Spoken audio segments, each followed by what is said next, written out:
The LIMURU4 meeting. Once we speak about the Limuru meetings, they are very significant meetings in the politics of the Republic of Kenya, not only to the people of the Mount Kenya region, but to the whole country at large, because the LIMURU4 meetings began back in the year 1966, and they began as a result of a Kano meeting that was supposed to decide on how the position of the deputy president or the vice president should be held. That was, remember we had only one party, the ruling party, which was KANU, having the president as Jomo Kenyatta and his vice president Jaramogi Oginga Odinga. But that after the Limuru 1 meeting, there came the division. And that division is what led to Jaramogi going ahead to open his own party, which was the Kenya People's Union Party.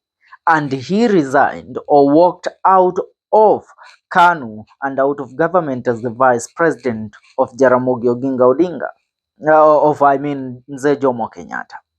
Now, Rigathi Gachagua, who is the former deputy president of the Republic of Kenya, last year, which was in the year 2024, in November, he started this narrative.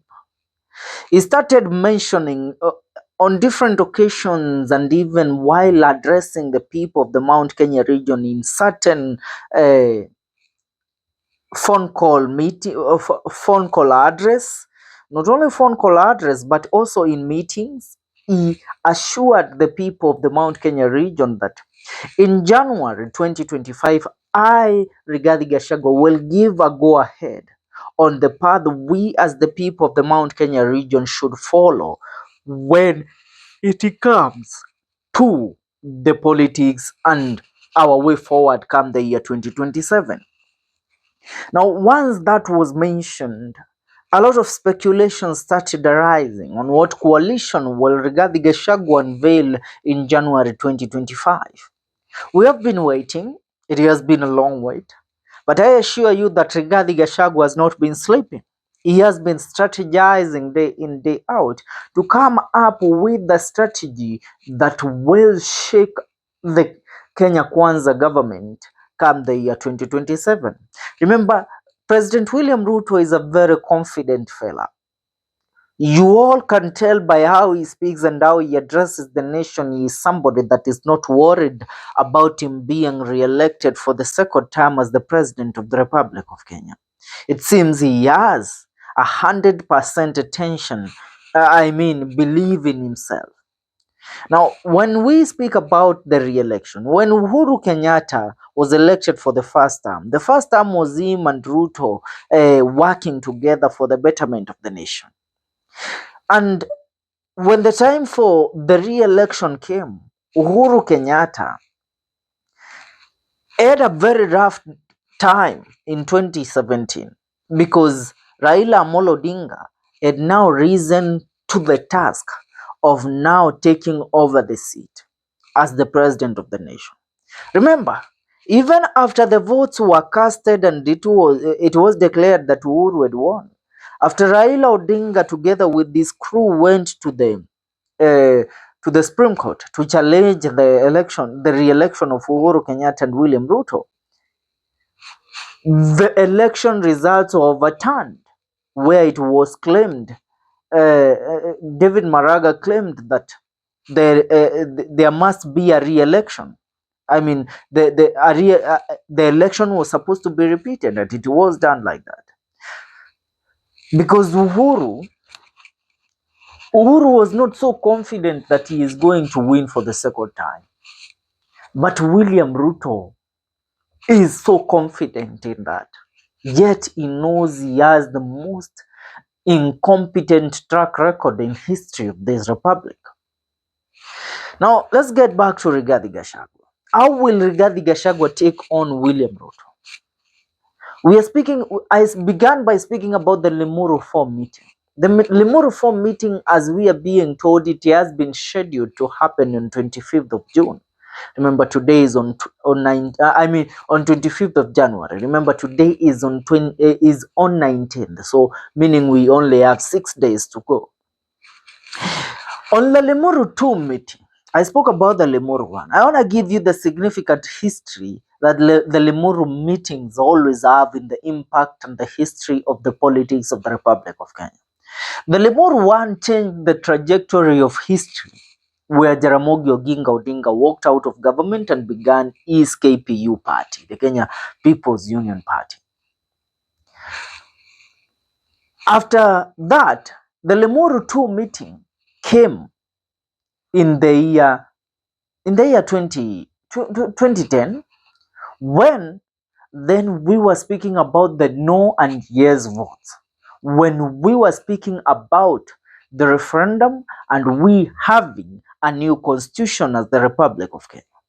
Now the LIMURU2 meeting gave birth to new candidates. Remember, then in 2010 we had these young men that had been named in the International Criminal Court, the Ocampo Six.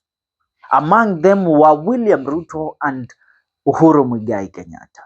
William Ruto leading the Rift Valley region. He had a significant following with his URP party.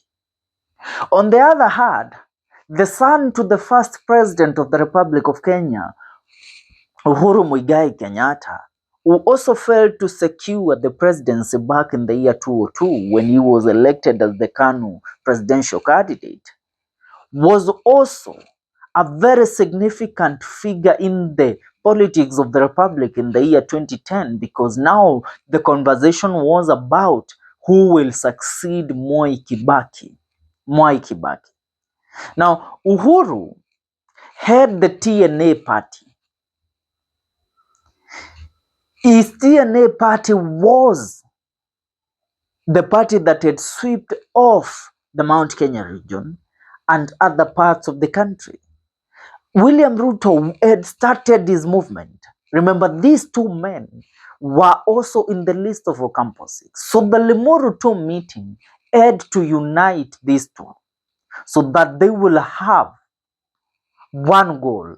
And that goal was for them to get into the State House and win the government. It doesn't matter that they have the cases in the ICC.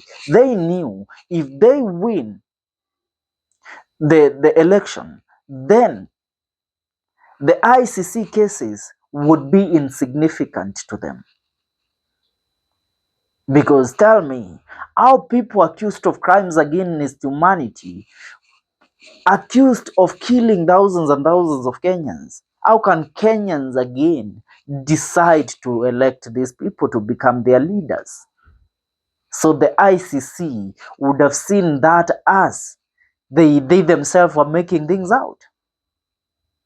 And that's what really happened. The case of Uhuru was thrown out in 2014, that of William Ruto in 2016.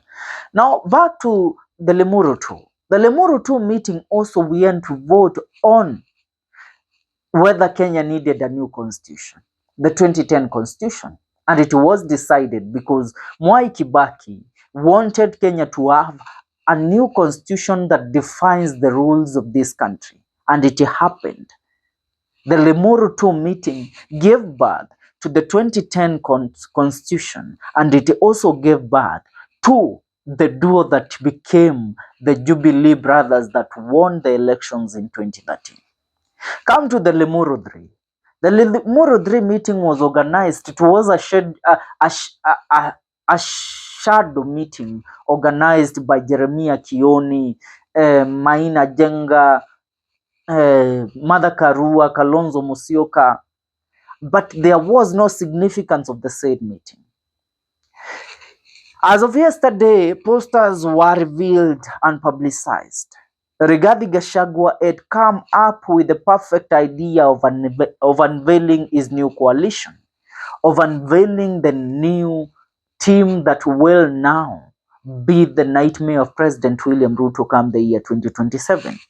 Now, the alliance that I have been informed about here is how it goes. Remember, at first we were told it will be called the Okoa Kenya Coalition, but now tunaambiwa inaitwa the Mega One Alliance Lounge on 25th of January 2025, Limuru Conference Center.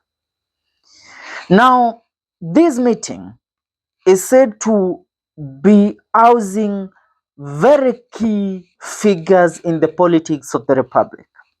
It is not a meeting of the Mount Kenya region.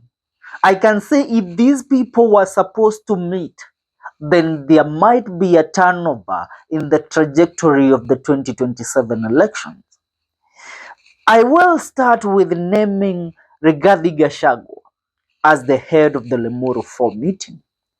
Behind him is none other than Wiper Party leader and former Vice President Kalonzo Musyoka. Behind Kalonzo Musyoka is the man himself, the former Cabinet Secretary of Interior, Dr. Fred Matiang'i. Remember, Gachagua is a Kikuyu, Kalonzo is a Kamba, Matiang'i is a Kisii.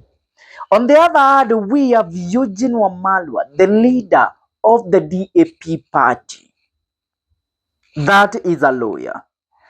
Another person is Jeremiah Kioni, who is also a Kikuyu and the Secretary General of Jubilee Party.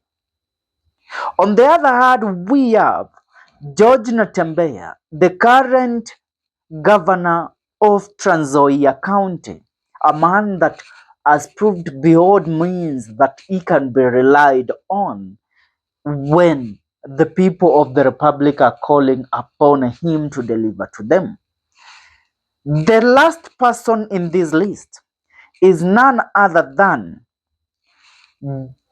Justin Bedan Muturi, the Cabinet Secretary of Public Service and the former Attorney General of the Republic of Kenya, who went on a rampage last few days, exposing the president and linking him direct to the abductions that had been happening in the country.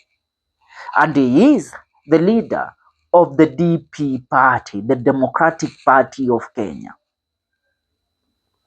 Are we together until there?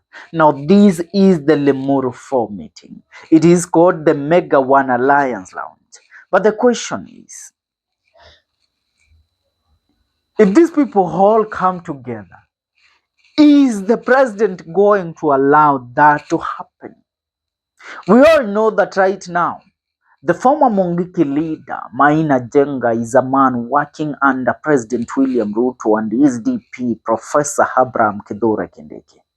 Yesterday, we saw the fracas that happened in Nyeri at Kamkonji Stadium, where the wife of former Deputy President Rigathi Gachagua was whisked away after Maina Njenga and his men arrived. So, of the people that we know have had a significant impact in the Limuru meeting is one man called Maina Njenga. So if he does not have a seat at the LIMURU4 meeting, is it going to happen? And should I remind you that Rigathi Gachagua, the first time that he was almost killed was last year in November or the beginning of December, when he attended a burial in Naivasha, in Limuru. I was at the state burial. I saw wonders. I saw people yearning for blood. It is the place that Gachagua was attacked. Since then, he hasn't returned to Limuru.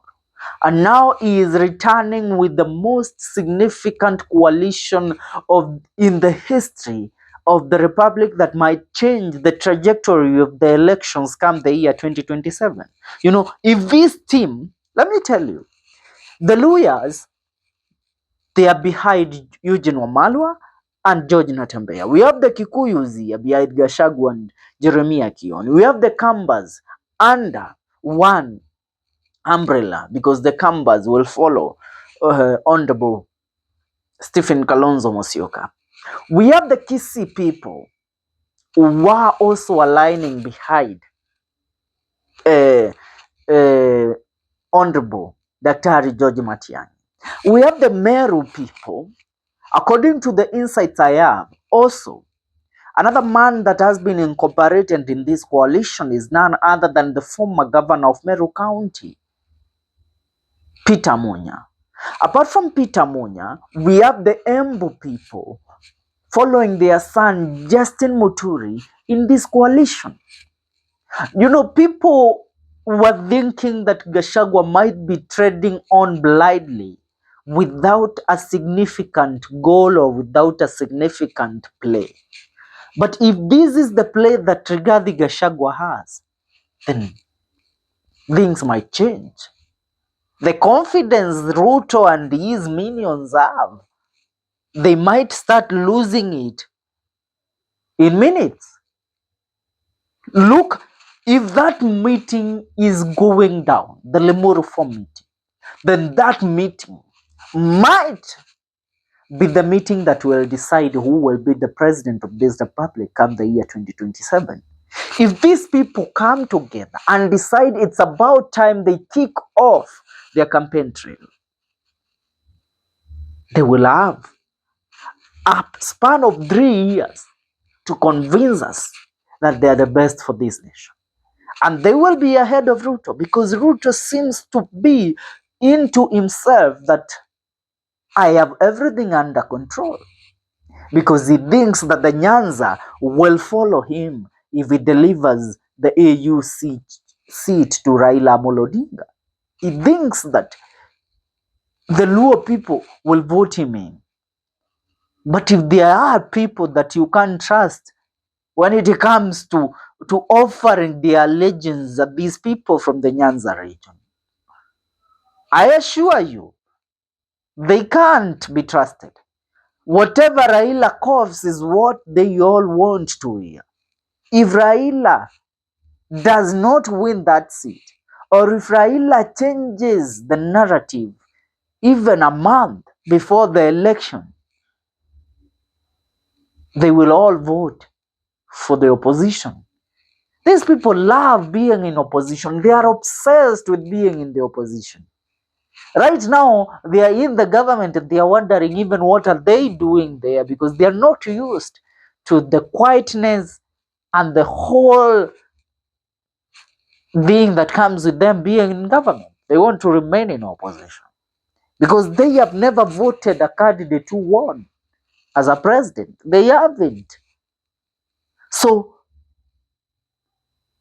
they might decide to vote a candidate of opposition just to have one of them in the government.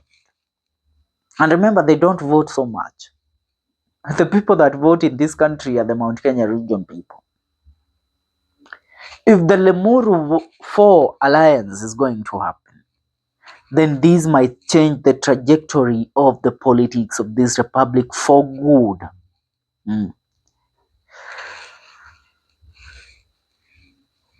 Wanaita the Mega One Alliance. Now this one is going to be big. For now, all we can say is that we are wrapping it and leaving it there. Let's see. Mega One Alliance agenda, or number one, according to the online critics, is the constitutional change to reduce presidential term from 5 years to 4. Reduce 47 counties to 8 regional provinces with 8 provincial governors. Number 3, proposal of 1 principal and 2 core principles, creation of prime minister and 3 deputy prime ministers. Number 4, coalition party leader to sit in cabinet. County revenue sharing between national government and provincial government to be 50-50. The second last is increase cabinet position from 22 to 35. The last one is 8 proposed provincial governments: Coastal Province, Mount Kenya Province, Eastern Province, Nairobi Province, Rift Valley Province, and Mulembe. Now, these are the critics online who are suggesting on what should be going on. And I think also among the LIMURU4 meeting, Martha Karua might be there. Now tell me of these all figures in opposition coming together. This might be the determinant of really whether we have an opposition that can go against the government in the year 2027. We really hope that this one is going down, because it might change everything. For now, I leave it there. Please make sure you subscribe to our YouTube channel for more news and more update. This is the Kenyan Daily Report.